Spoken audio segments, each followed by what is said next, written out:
360 말씀 한 스푼 12월의 주제는요, 겸손한 왕입니다. 오늘 말씀 한 스푼의 내용은 낮아짐이라고 하는 제목으로 함께 묵상해 보도록 하겠습니다. 우리가 잘 아는 사자성어 가운데에 호사유피라고 하는 사자성어가 있습니다. 그 뜻은 호랑이는 죽어서 가죽을 남기고 사람은 죽어서 이름을 남긴다는 그러한 뜻을 가지고 있습니다. 이 말은 사람이 죽은 이후에도 그 사람이 살아왔던 삶의 흔적들, 그것이 이름으로 남아서 있으니 너희들은 그 뜻을 잊지 마라 라고 하는 것입니다. 이 사자성어가 말하는 모든 내용 안에는 인생에서 명예와 가치를 중요시하고 또 자신의 삶의 의미가 있게 살아가야 된다라고 하는 중요한 메시지들을 담고 있습니다. 이는 단순한 물질적인 유산만이 아니라 인생의 명예와 가치, 그리고 그 사람들이 누군가의 기억색에 남아야 되는 이런 그래서 그 사람이 살아왔던 모든 인생의 역사들, 업적, 그리고 영향력, 더 중요한 것은 그 사람들이 어떻게 철학적인 의미를 가지고 인생을 살아왔는가라고 하는 그 모든 것들을 그 이름에 담고 있다라고 하는 것입니다. 호사유피의 중요성은 우리의 삶의 단순한 물질적인 성취, 재산적인 가치뿐만 아니라 그 이상의 것들을 그 속에 담는 것이 대단히 중요하다라고 하는 것입니다. 우리가 호사유피라고 하는 것을 생각해 볼 때에 그러면 어떻게 적용하고 실천하고 살아갈 수 있을까라고 하는 것들을 몇 가지로 우리가 생각해 볼 수 있습니다. 먼저는 자신의 행동과 말에 대해서 다른 사람들에게 미치는 영향들을 고려하면서 우리가 행동을 해야 된다라고 하는 것입니다. 내 입술에 부정적인 입술이 있고 부정적인 말을 담아서 살아가면 그 주변에 모이는 사람들이 다 그런 사람들이라는 것입니다. 그래서 그 사람을 알려면 그 사람의 주변에 있는 사람과 친구를 먼저 봐라 라고 이야기하는 것이 바로 그런 의미일 것입니다. 또 하나는 명예로운 삶을 추구하면서 살아가야 된다. 그냥 막 살지 마라 라는 것입니다. 어떠한 일에 내 이름을 걸라 라고 하는 것입니다. 과일 하나를 재배해도 그 포장 박스에 내 이름, 어느 지역에 누군가가 재배했다라고 하는 내 이름을 박스에 걸 수 있을 만큼 당당하게 내놓을 만큼 최선을 다해서 살아라 라고 하는 것과 마찬가지라는 것입니다. 시대적인 과거에는 TV 광고 같은 것들이 참 많습니다. 기업들이 제품을 내놓을 때에 광고보다는 기업적인 이미지들을 많이 홍보하고 광고하는 것들을 보게 됩니다. 그래서 사회적인 캠페인이나 많은 사회적인 책임, 봉사 이런 것들을 기업의 이름을 달고 거기에 브랜드 가치를 담고 많이들 홍보하고 사람들의 마음을 훔치는 그러한 일들을 많이 했었습니다. 신학을 공부하기 전에 저도 대학을 졸업하고 직장 생활을 좀 했었습니다. 당시 그 기업에서 마케팅 전략으로 처음 내놓은 문구가 뭐였냐면 고객 만족이라고 하는 광고 카피였습니다. 그래서 대박이 났습니다. 그랬더니 이 기업 저 기업에서 고객 만족이라고 하는 이 광고 카피를 다 훔쳐다가 서로 이렇게 쓰고 있었습니다. 그러니까 사람들이 이제는 고객 만족에는 식상해서 별로 통하지 않게 됐습니다. 그래서 다시 광고 전략을 내세운 것이 무엇이었냐면 고객 감동이라고 하는 광고 카피였습니다. 그랬더니 소비자들이 다시 움직이기 시작을 했습니다. 너나 할 거 없이 감동이란 단어만 들어도 행복해했습니다. 그런데 이 약발도 오래가지 못했습니다. 더 이상의 감동만으로는 소비자들의 마음을 움직일 수가 없었습니다. 그래서 마지막으로 쓴 전략이 무엇이냐면 고객 흥분이었습니다. 그랬더니 제품은 좋든 나쁘든 사람들이 보지 않고 그 기업의 제품이라면 무조건 손이 가는, 그래서 이 광고라고 하는 것, 사람들의 이미지라고 하는, 기업의 이미지라는 게 이만큼 중요하구나라는 것들을 알게 되었습니다. 바로 이것처럼 이름이라고 하는 것이 곧 가치가 되는 그러한 것들이 중요하다라고 하는 것입니다. 또 한 가지는 내 이름의 가치를 만들기 위해서는 무엇보다 목표가 분명해야 되고 그 목표 성취를 위해서 지속적으로 노력을 해야 된다라고 하는 것입니다. 이름뿐만 아니라 자신이 갖고 있는 모든 영향력들이 바로 이름 아래에 노력한 만큼 성취되고 만들어지고 또 그곳에 그 모든 내용들을 바로 성공이라고 하는 하나의 목표를 두고 갈 때마다 그 이름조차도 다른 사람들에게 제대로 각인될 수 있도록 만들어 가야 되는 것입니다. 그래서 이름 아래에 자신이 갖고 있는 기본적인 가치를 만들어서 사람들이 이름 하면 그 사람은 무엇이다라고 하는 것들을 기본적으로 이해할 수 있도록 만들어 가야 되는 것입니다. 바로 그래서 사람들은 사회나 공동체를 통해서 봉사하고 기여하는 삶을 많이들 하고 있는 모습들을 보게 되는 것입니다. 그런데 이 호사유피의 생각과 행동의 근거들을 사람들은 어디서 보려면 유교적인 가치에서 찾으려고 하고 있습니다. 그런데 저는 성경에서 그 근거를 찾으려고 노력해 보았습니다. 그것이 바로 오늘 예수 십자가의 사랑, 십자가의 낮아짐이라고 하는 것에 우리는 주안점을 두고 생각해 보아야 된다는 것입니다. 바로 예수 십자가의 사랑이 낮아짐의 근거고 낮아짐의 이유고, 그것이 바로 인간을 향한 하나님의 끝없는 예수 사랑, 예수 십자가의 예수 생명의 근거가 된다라고 하는 것입니다. 예수 생명의 십자가의 사랑은 바로 죽은 것 같은데, 지는 것 같은데 분명 죽었는데 부활 생명의 능력으로 세상에서 가장 큰 가치와 또 인간에 대한 가장 구원의 큰 능력들을 행하면서 십자가라고 하는 그 브랜드 가치 하나로 세상을 정복하는 그 능력, 반전의 사랑들을 우리에게 주셨다라고 하는 것입니다. 어쩌면 성경은 부활 생명의 능력으로 세상에서 가장 그 가치, 새로워진 반전의 기적들을 인간들에게 경험하게 만든 것이 아닌가라는 것입니다. 바로 성경은 낮아짐이라고 하는 이 키워드를 통해서 세상적 가치와 호사유피의 궁극적인 가치를 예수 그 이름 위에 두도록 만들었다라고 하는 것입니다. 성경 구약 창세기 1장 1절부터 말라기를 통해서 또 신약 마태복음에서부터 요한계시록 22장까지, 아니 요한계시록 마지막 21절까지 주 예수 은혜가 모든 사람들에게 있을지어다라고 외치는, 그래서 아멘 주 예수여 라고 말하는 그 순간까지 예수 이름의 가치를 위해서 성경 전체를 만들어 놓으셨다라고 하는 것입니다. 성경은 예수 이름을 빼고는 우리가 말할 수가 없는 이유가 바로 그것이라는 것입니다. 성경 복음서에서 보면 사실 수많은 사람들이 또 예수의 제자들조차도 예수께서 기사와 이적을 베푸실 때에 그 동일하게 기적과 이적을 행하면서 이스라엘이라는 나라를 회복할 것이라고 생각을 했습니다. 아니, 그래서 따라다녔습니다. 그러나 예수님께서는 그들의 그런 마음을 이미 아셔서 고난받고 죽음을 당하시고 제3일 만에 살아날 것이라고 매우 반복적으로 말씀을 하고 계셨습니다. 사람들은, 제자들 또한 이 말의 의미가 무엇인지 잘 알지 못했습니다. 수제자라고 하는 베드로조차도 그리 마옵소서라고 예수님께서 말할 때마다 그것을 만류하고 있었습니다. 이때 주님은 베드로에게 말씀하십니다. 하나님의 일을 생각하지 아니하고 사람의 일을 생각하고 라고 말합니다. 이것은 구원을 이루시는 방법 자체가 하나님의 방법과 인간의 방법이 다르다라고 하는 것입니다.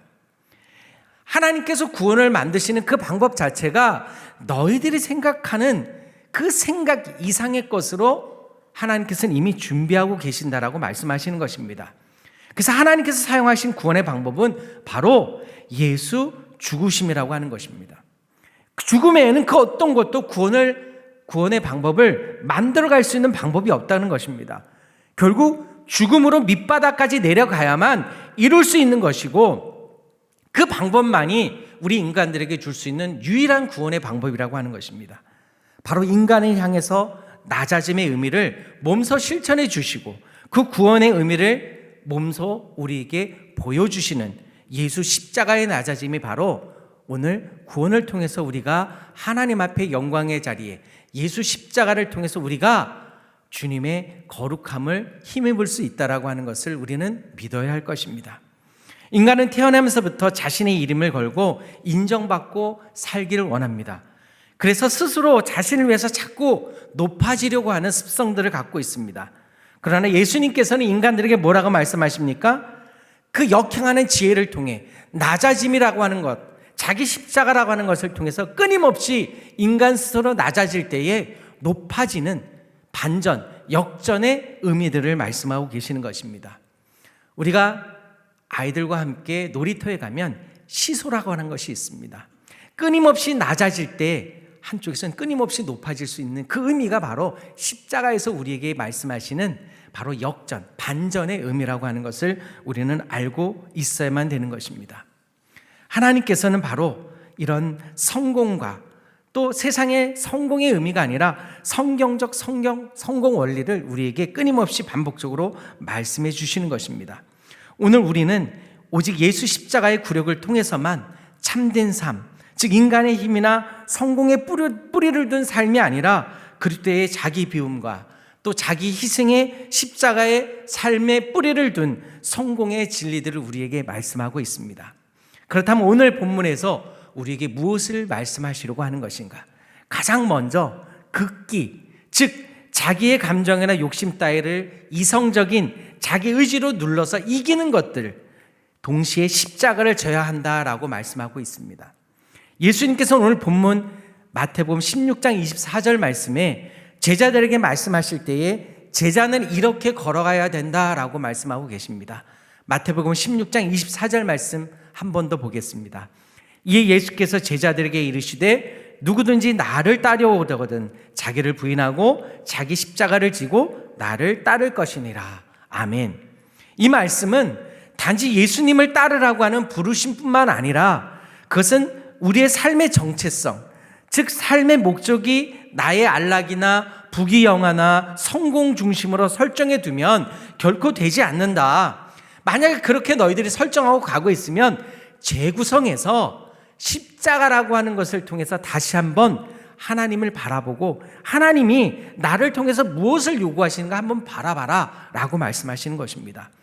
여기서 자기 부인을 하라라고 하는 것은 자기 자신에 있는 욕망과 야망과 안락을 우선하지 않고 너희들이가 갖고 있는 모든 세상적인 습관들을 벗어버리고 십자가 밑으로 다시 올 것을 말씀하시는 것입니다.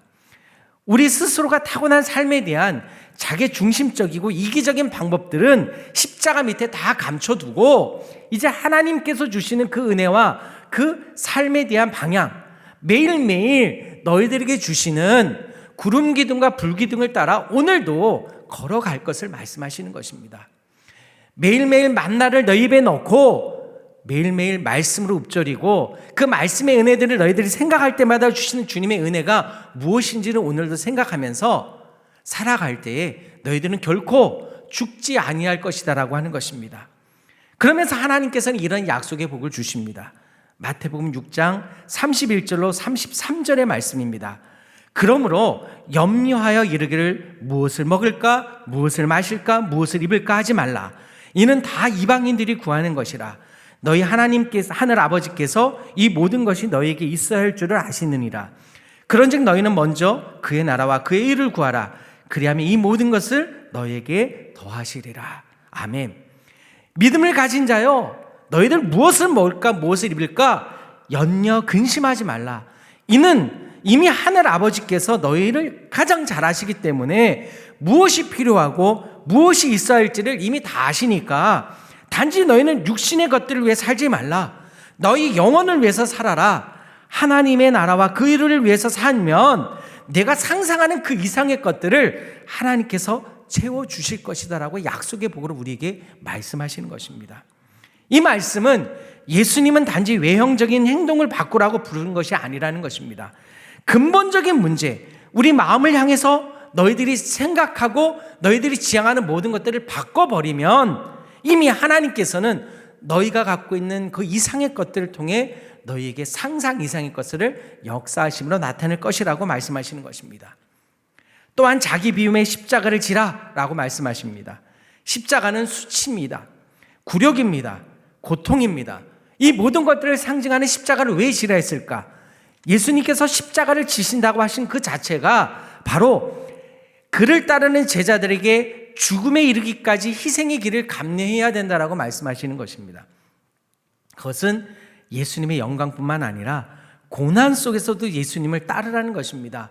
너희가 가는 길이 형통함만의 길이 아닐 것이다. 그 속에는 고난도 있을 것이다.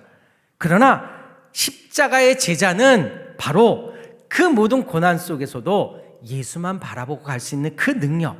그래서 겸손하게 하나님 앞에 섰을 때 너희들의 모습이 하나님 제가 여기까지 왔습니다. 잘 따라왔습니다. 하나님 잘 지키고 왔습니다. 라고 당당하게 말할 수 있는 그 자리까지 요구하신 것이 바로 오늘 십자가의 낮아짐이라고 하는 것입니다. 24절 끝부분에 예수님을 따르라 라고 하는 말씀을 주셨습니다. 왜? 이 부르심 핵심이 바로 이것입니다. 세상적으로 마구잡이로 가서 보니 예수가 없어요. 가서 보니 막다른 골목이에요. 이것이 아니라 예수만 따라가다 보니까 어느 순간에 내가 영광의 자리까지 갈 수 있었다라고 하는 고백이 있는 그 자리까지 말씀하시는 것입니다. 그것이 좁은 길일지라도, 그것이 돌짝밭이라도 가시밭길이라도 예수만 붙들고 따라가다 보니 어느새 내가 주님의 영광의 자리에 와 있더라는 것은, 그런 고백이 바로 나 예수님을 따라하라 라고 하는 말씀 속에 숨겨져 있는 내용이라는 것입니다. 그러면서 오죽했으면 이 십자가의 길이 얼마나 험악하고 험난한 길인지 예수님조차도 그것을 좀 벗어났으면 좋겠다라고 하는 기도를 할 수 있겠습니까? 마태복음 26장 39절 말씀이 이렇게 기도합니다. 조금 나가서 얼굴을 땡을 대고 엎드려 기도하여 이르되 내 아버지여 만일 할만하시거든 이 잔을 내게서 지나가게 하옵소서. 그러나 나의 원대로 마옵시고 아버지의 원대로 하옵소서 하시고 아멘. 예수님조차도 그 십자가 길이 만만한 길이 아니라고 생각하고 있었습니다. 오직했으면 이 잔을 내게서 좀 걷어가 주세요, 벗어나게 해주세요라고 기도할 정도의 길이 바로 십자가의 길이라고 하는 것입니다. 결국 십자가는 자기 뜻으로 이루어질 수 있는 것이 아니라고 하는 것입니다. 하나님의 뜻, 부르심이 있어야 바로 매 순간마다 저와 여러분의 하나님의 부르심을 통해서 나아가야만 그것을 이기고 나갈 수 있다라고 하는 것입니다. 그 부르심을 들을 수 있는 귀와 이해할 수 있는 지혜와 분별의 영이 우리에게 있어야 한다는 것입니다.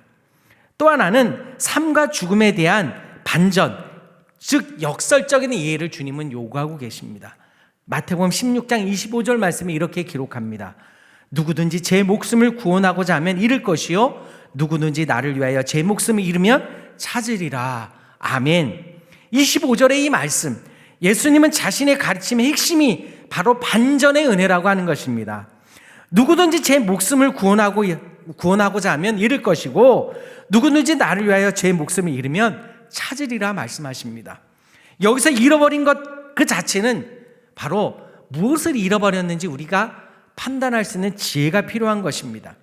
여기서 말씀하신 죽음은 내가 갖고 있는 모든 욕심과 자아, 그리고 교만, 세상적인 목표, 이런 것들을 다 벗어버리고 정말 주님 앞에 나를 내려놓는, 그래서 생명을 구하고 생명을 붙잡고 살아갈 수 있는 은혜가 있어야 된다는 것입니다. 그러기 위해서는 어떠한 대가를 치르더라도 나는 바로 예수님께서 무엇을 원하신가를 매일매일 바라보며 살아가라라고 말씀하시는 것입니다. 마태복음 5장 39절로 40절 말씀이 이렇게 말씀하십니다. 나는 너에게 이르노니 악한 자를 대적하지 말라. 누구든지 내 오른편 뺨을 치거든 왼편도 돌려대며 또 너를 고발하며 속옷을 가지고자 하는 자에게 겉옷까지도 가지게 하며. 아멘. 결국 십자가의 사랑은 이런 것이라고 말씀해 주시는 것입니다. 결국 때릴 때에 때리는 사람보다 맞는 사람이 더 발을 뻗고 잡니다. 그래서 맞는 사람은 늘 평합니다. 바로 이것처럼 예수께서 말씀하시기를 때리면 맞아라. 그리고 내 거 훔쳐가면 내 속옷까지도 다 내어주라 라고 말씀하시는 것입니다. 그만큼 철저하게 너의 것들을 내려놓고 오직 하나님만 바라봐라. 스데반이 자기를 돌로 치는 사람들을 향해서 무엇입니까? 저들을 용서하여 주옵소서. 자신들이 하는 일이 무엇인지도 잘 알지 못합니다 라고 하는 그 신앙의 고백이 어디서 나왔느냐? 철저하게 십자가의 낮아짐을 통해서 나오는 말씀이라고 하는 것입니다. 그럴 때 어떻게 했습니까? 스데반의 모습에서 하나님의 영광이 나타났습니다. 바로 주님은 그런 경험까지도 우리에게 요구하고 계시는 것입니다. 마지막으로 십자가 위에 예수님의 낮아짐은 결국 구원을 완성해 주시는 것이라고 하시는 것입니다. 죽음을 통한 삶의 반전을 이해하는 열쇠가 바로 예수 그리스도의 십자가에서 찾을 수 있다라고 하는 것입니다. 예수님은 그냥 십자가를 통해서 실패한 자가 아니라는 것입니다. 십자가만이 우리를 구원으로 이끌으시는 구원의 완성의 도구가 되셨습니다. 그래서 예수님은 세상의 성공, 즐거움, 권력, 명성, 이 모든 것들, 삶의 것들을 다 내려놓고 오로지 한 가지 십자가를 통해서 예수 생명을 우리에게 보여주셨습니다. 그것을 따라갈 때 우리 인생들에게 주시는 하나님의 놀라운 은혜와 사랑, 그리고 구원으로 가는 길을 우리에게 제시해 주시는 것입니다. 오늘날도 교회가 힘으로 세상에 영향을 끼치려고 한다면 생명력이 없습니다. 영생을 가진 우리가 교회가 세상 속에 들어가서 죽은 자로 살 때만이 생명을 건져낼 수 있는 반전의 사랑, 그래서 결코 구원을 완성할 수 있는 것입니다. 요한복음 12장 24절 말씀에 이렇게 주님은 말씀하십니다. 내가 진실로 진실로 너희에게 이르노니 한 알의 밀이 땅에 떨어져 죽지 아니하면 한 알 그대로 있고 죽으면 많은 열매를 맺느니라. 아멘. 매일매일 하나님의 구원에 이뤄가는 통로로 살아가길 위해서는 죽는 싸움을 매일매일 해 나가야 된다는 것입니다. 오늘 하루도 낮아짐으로 내가 죽고 예수가 살고 예수 생명을 통해서 정말 죽어가는 영혼들을 주님 앞으로 인도할 수 있는 그 삶이라면 내가 땅에 떨어져서 죽는 한이 있어도 나는 오늘도 발필이라 라고 하는 그 마음의 결단을 통해 예수께서 주시는 참된 생명의 역사를 경험하시는 그런 은혜를 되시기를 축복합니다. 기도하겠습니다.